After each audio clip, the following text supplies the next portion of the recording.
Hello, everyone. It's Jeff. This is another episode of my top 100 list. Numbers 40 to 31 will be the albums covered in this video.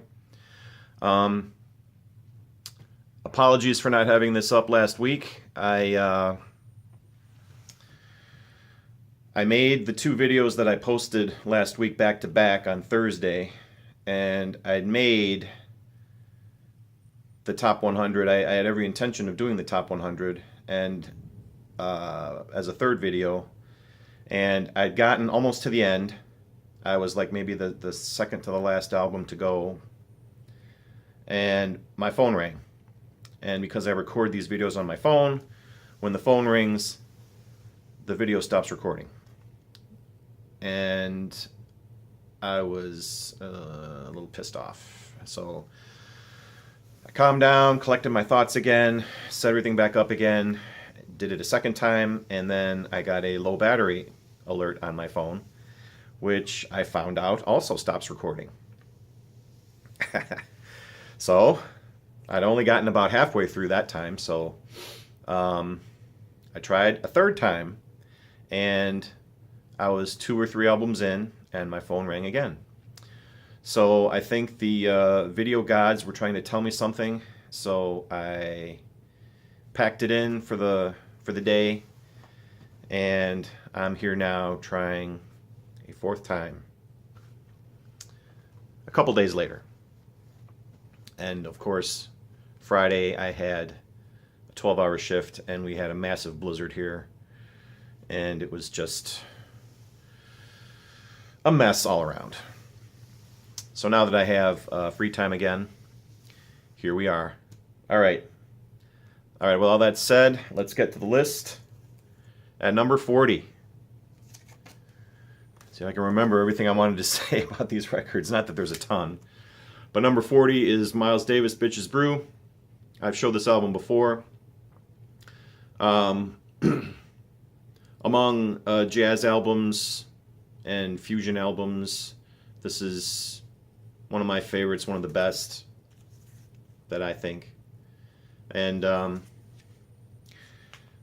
I didn't really come to this album easily. It's one of those things that I kind of liked how it sounded, but I didn't really get it. And I think now that maybe my musical taste is starting to change a little bit, the last couple times I've tried listening to this, I've gotten a lot more enjoyment out of it, and I've heard a lot more interesting things out of it. So this has become one of my favorite albums in the jazz genre of music. Miles Davis, Bitches Brew at number 40.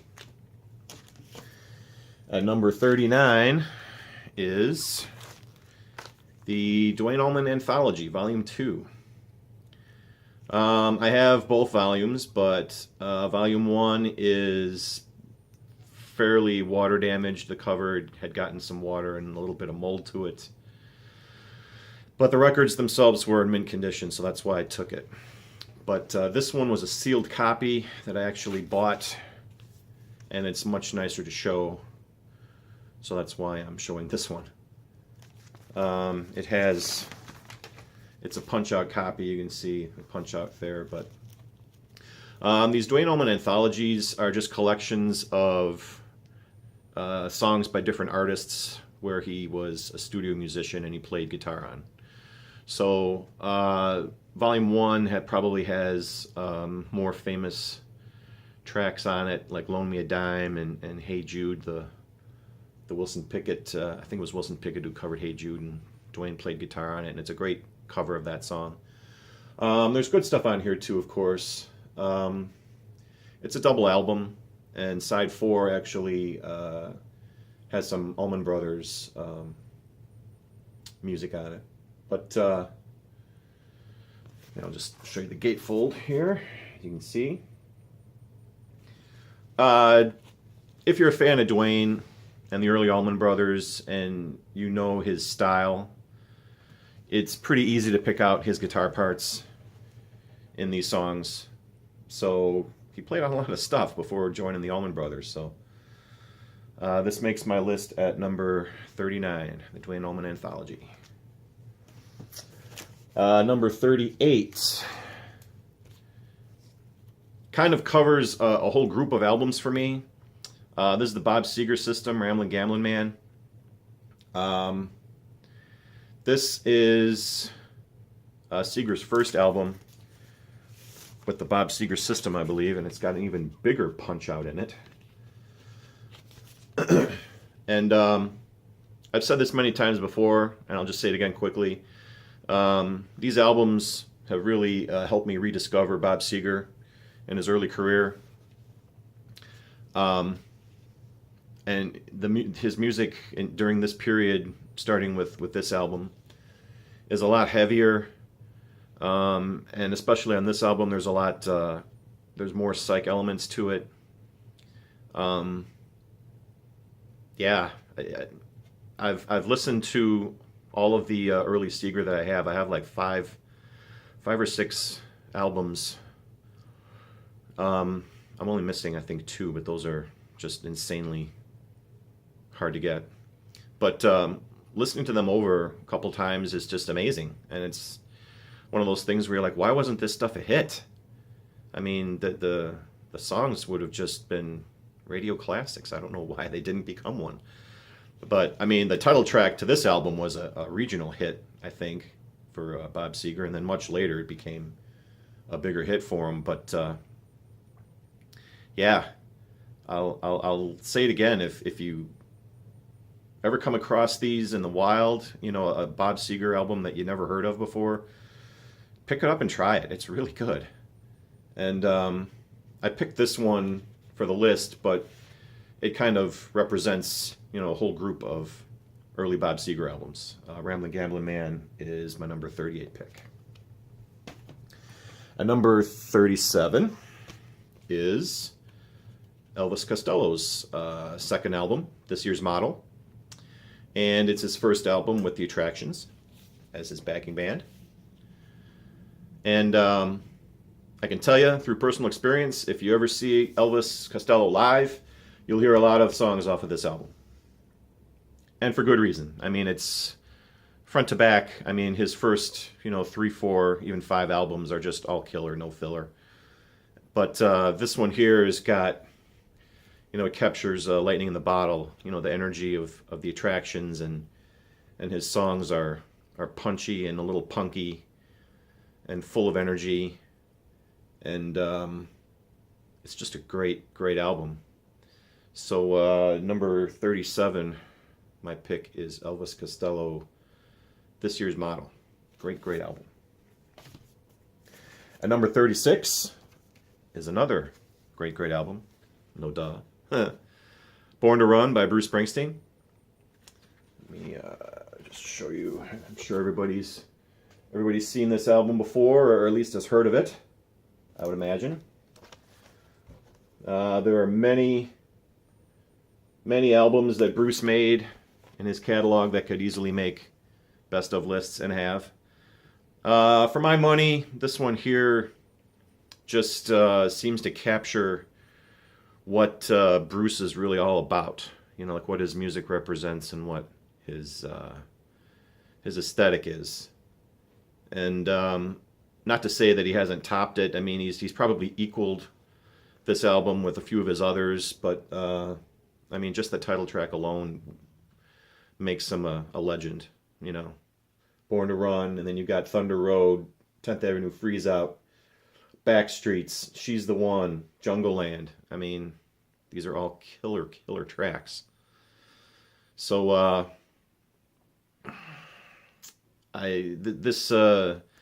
this period of Bruce's career, he's just pretty much bulletproof in my opinion. I mean, even if you don't like his voice or you think his stuff is just too bombastic or hokey, he's very earnest with his music. He leads with his heart, and he puts it all out there, and he writes these poetic lyrics that just seem to capture a mood and a time and a place so perfectly. So For number 36, this is my pick, Born to Run by Bruce Springsteen. Number 35, not 45, is an album that Andrew just showed on his Human Jukebox video. He beat me to it, but I put Delaney and Bonnie on my list too. This is their first album, Home. It's my number 35 pick. And Delaney and Bonnie went through a couple of different record labels in their career. This one was released on Stax Records, and it was the only one released on Stax. And then they released a couple on Atco. I think they had one album on Elektra, and then they finished, before they split up, they made it to Columbia at the end of their career. But not that that has anything to do with anything. That's just nerdy record label facts that are stuck in my head. But as far as the music goes, these guys were kind of the pioneers of roots rock, in my opinion. You know, there's a lot of there's gospel elements in the singing. There's like a little bit of country. There's definitely like boogie woogie, and of course a little bit of rock too. It's like their own unique sound, and the two of them sound great together, and the music is like, you know how I'm sure you've probably all heard that their band backed up a lot of famous musicians like Eric Clapton on his first album, George Harrison's All Things Must Pass.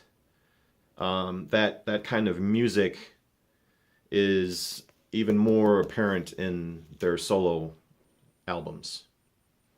So Delaney and Bonnie is a really great act that doesn't really get a lot of attention or credit, but if you check their albums out, they're really quite good. So I just picked their first one, that's called Home, as my number 35 pick. I love Delaney and Bonnie, they're great. At number 34, I've got London Calling by The Clash, aping the Elvis Presley's first album with that font, I guess you could say. And I always liked The Clash, and I always thought that they were more than just another British punk band. You know, like, I know they get lumped into with the Sex Pistols, and because, you know, their records were coming out at the same time, but The Clash was so much more. I mean, they had different sounds. It was more than just punk. You know, they did reggae. They did, you know, they got into these political songs and lyrics, and it wasn't just all nihilistic destruction. You know, these guys actually stood for something, you know. So I picked London Calling. It's probably, well, I've got a couple of Clash albums that are probably all equal favorites, but London Calling is a double album, and it's really hard, and it's really rare to come across a double album where there isn't a lot of filler on it, where you listen to it and you go, did that song really need to be on there? You know, I mean, there's probably a handful of double albums where all four sides are equally strong, and to me, London Calling is one of those albums. So that's why I picked it. That's why I put it at, where am I at? Number 34. At number 33 is an album by Bob Dylan, Desire. Admittedly, if I'd had more time, if I'd lived with Blood on the Tracks a lot longer, I probably would have put that on the list, either instead of this album or with this album somewhere, but I haven't really absorbed that album the way I've absorbed this one. Let me show you the back here. I just love the sound of this album even more so than Blood. And his Bootleg Series album Live 1975, which features some Rolling Thunder review concerts covers this album heavily. But I love the fiddle playing by Scarlett Rivera.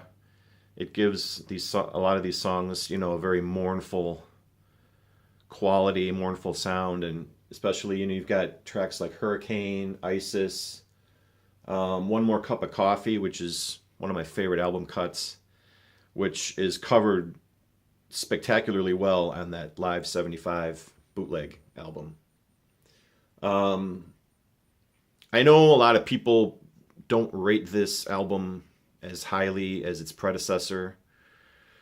They look at it as something of a step down, but the thing with Dylan, he's one of those artists that, you could have, 1,000 people and they could all each have a different favorite song or album. So it's like, to me, I've liked this album much, much more and for a longer period of time than most of his others that are probably more well-known and more revered. So to me, that's why this makes it on the list at number, where am I at here?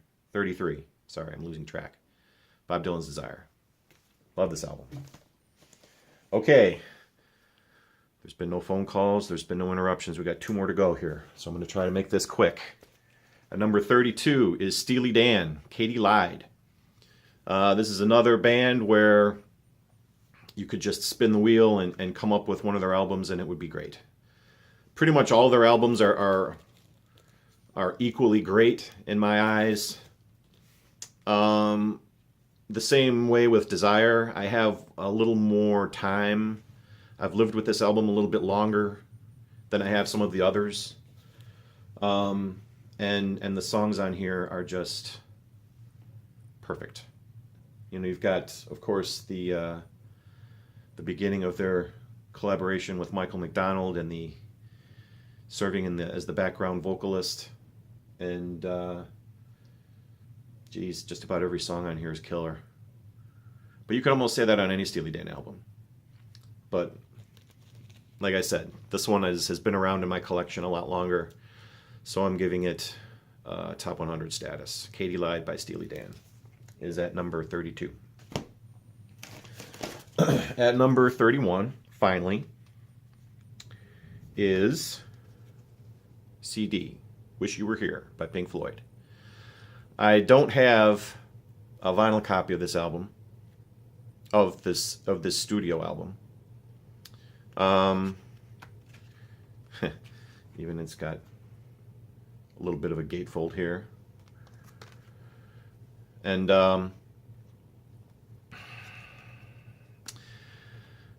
reason being, these things are, I need to buy, if I probably wanted to buy a reissue, if I remember to track one down, it would probably be easier.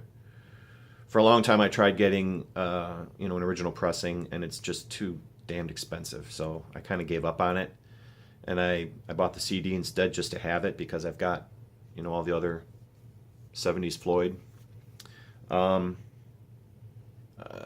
Man, what can you say about this album? It's just great. I mean, Shine On You Crazy Diamond, Welcome to the Machine, Have a Cigar, Wish You Were Here. The entire album is all over the radio still to this day. And it still sounds fresh, still sounds great, and the title track still makes me a little sad every time I hear it. That's not a bad thing, though. That's okay. It's one of those rare classic rock tracks that still is kind of moving. What I do have on vinyl is a copy of Wish You Were Here,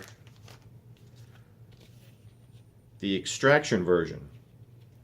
I bought this at a record fair probably, 3, 4, 5 years ago now. And what this is an album of demos and studio takes, alternate studio takes of the album. And the order is slightly shuffled around. I mean, on the studio album that was issued, Shine On You Crazy Diamond was split into 2 parts on 2 sides, and on here it's all one piece of music. And it's like 25 minutes long. It's like a whole album side just for that song. So this is kind of an oddity that I was able to find for a decent price at a record fair, so I grabbed it. It's basically the same album. I mean, hardcore fans could probably pick out the differences, but even just having Shine On edited together as one makes it a little unique. So yeah, like the Welcome to the Machine is a studio demo. Have a Cigar, studio demo. Same with Wish You Were Here. So yeah, this is kind of an interesting oddity for those who might be interested in hearing a slightly alternate take of this album. But this makes it to my number 31 on my top 100. And that concludes this video. I'm planning on doing another one of these this week and posting it later to keep pace. I've already lost 1 week. I don't want to lose 2. And we're closing in on the end. And I'm getting to the point where I want to finish this. So I'm going to cut it off here. Thank you all for watching. And I will be back before you know it. Peace, everyone.